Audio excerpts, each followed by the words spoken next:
Olá pessoal, vamos falar sobre um tema chato, mas importante: fibrose após lipoaspiração.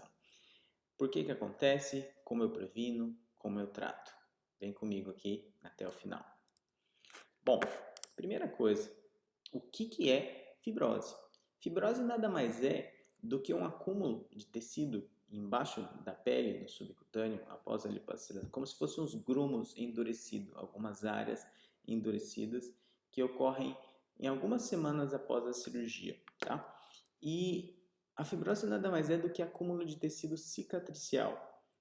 Em maior ou menor grau, quase todas as lipoaspirações vão ter algum grau de fibrose no início, tá?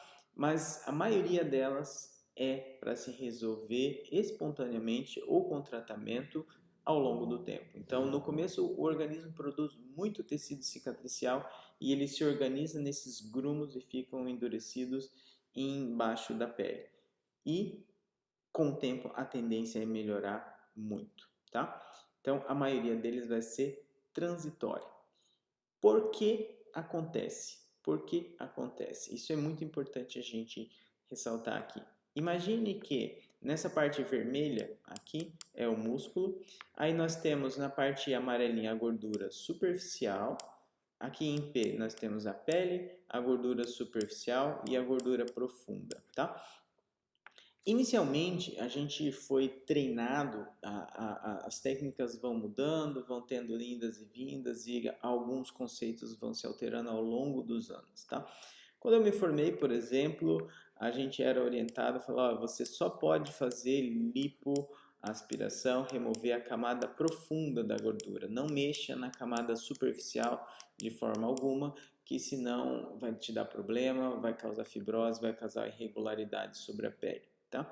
E aí hoje com os conceitos da lipoaspiração de definição, pode ser uma definição suave, média ou alta definição, nós começamos a modificar isso. Então imagina que a lipoaspiração, para causar uma definição e marcar na pele, nós sim precisamos lipoaspirar a camada superficial. Então imagina que em um ponto eu vou lipoaspirar na camada não só profunda e superficial, causando ali pequenas irregularidades, mas de propósito, ou seja, marcando onde está a musculatura.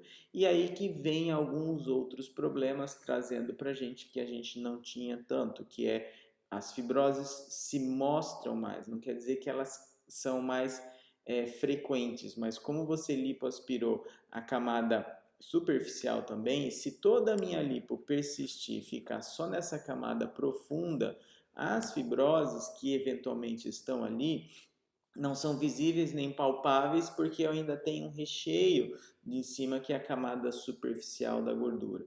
E à medida que eu lipoaspiro também a camada superficial da gordura, as fibroses se tornam mais aparentes e palpáveis, assim como as irregularidades sobre a pele. Então, sim, as fibroses são mais visíveis e aparentes na lipoaspiração superficial e a lipoaspiração de definição, ela traz um risco maior sim das fibroses aparecerem sobre a sua pele, irregularidades aparecerem sobre a sua pele. E aí a gente vai entrar no assunto como prevenir isso aqui, tá? Primeira coisa, que uma vez você removeu aquela gordura, fica um espaço vazio lá dentro. Imagina que esse espaço vazio vai ser preenchido com alguma coisa. Se esse espaço não for colabado, então, imagina a pele tem que colar de novo. Se isso fica vazio, vai juntar alguma coisa ali, vai causar um processo inflamatório e esse processo inflamatório leva à fibrose. Então, o primeiro passo da prevenção entra na compressão uniforme, né, desse espaço vazio que é onde foi removida a gordura, e essa compressão é feita inicialmente pelas cintas modeladoras. Por isso é importante essas cintas. E hoje a gente tem cintas, inclusive, que vão marcar, a gente pode usar canaletas para especificamente por dentro ali, em áreas que foram marcadas na lipoaspiração, para auxiliar essa marcação ou não, e também comprimir de uma forma mais uniforme, que essa compressão uniforme evita ou diminui o risco de fibrose. Entra também nessa questão da compressão uniforme o uso dos tapings, que são essas bandagens, essas fitas elásticas, que às vezes no primeiro momento parece uma coisa meio inocente, meio bobinha, que não tem muita efetividade, mas na prática nós percebemos sim a redução de acúmulo de líquidos embaixo da pele e, consequentemente, esperamos menor reação inflamatória, menor risco de formação de fibrose. Tá? Entra aqui também um outro vilão, ninguém gosta muito do dreno. Aí entra também uma questão que ela não é um consenso na medicina entre os cirurgiões, mas uma grande parte dos cirurgiões que foca muito hoje em contorno corporal, em lipoaspiração, é favorável ao uso de drenos.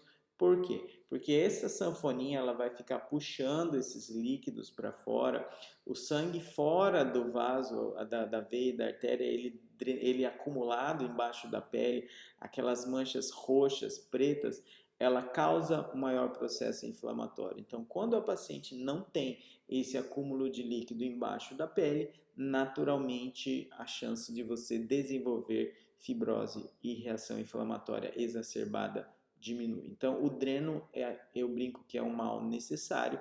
Muitas pessoas xingam, brigam com ele, que é incômodo ficar carregando ele nos primeiros dias. A maioria das nossas pacientes de lipoaspiração ficam aí 3, 4 dias com o dreno, algumas mais tempo, dependendo do quanto de líquido que está saindo. Mas quando tiram também, elas estão sequinhas, já estão com algum resultado aparecendo, não tão roxo ou muito pouco roxo, e também acabam se recuperando mais rápido. Tá? Então, ainda a fibrose, a prevenção é o melhor remédio. Tudo que evita o acúmulo de líquidos embaixo da pele diminui a reação inflamatória e, consequentemente, é sim esperado que diminua a fibrose.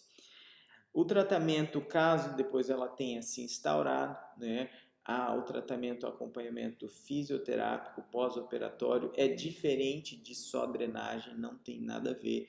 É a mobilização dos tecidos ali manualmente, de modo que vai amolecendo esses grumos fibrosos mesmo, vai soltando eles no tempo certo. Isso ajuda muito a paciente não ficar muito tempo com essas fibroses, ou seja, o tratamento de fisioterapia pós-operatório aí, a paciente que tenha que ter acompanhamento especializado no pós-operatório, principalmente se a gente está falando de uma lipo de definição, ou seja, lembra que eu falei, nós fizemos lipo superficial em algumas áreas, se não tiver um acompanhamento adequado, vai cicatrizar torto, vai cicatrizar com fibrose, e aí depois que ele se tornou definitivo é muito difícil tirar, para não dizer às vezes impossível, tá? Então, resumidamente, a prevenção ainda é o melhor remédio. Quanto menos trauma, menor risco de fibrose. Entra também a maneira que a lipoaspiração é realizada, as tecnologias que nós utilizamos de modo que amoleça a gordura e a remoção seja menos traumática e com menor perda de sangue. Isso também influencia. E quanto mais superficial a lipo, maior sim a chance da irregularidade aparecer. Ok? Espero que vocês tenham gostado do conteúdo. Se gostou, salve aí para ver mais tarde. Compartilhe com alguém que vai apreciar o conteúdo desse vídeo. Qualquer dúvida, chama aqui embaixo, deixa seu comentário. A gente se vê em breve.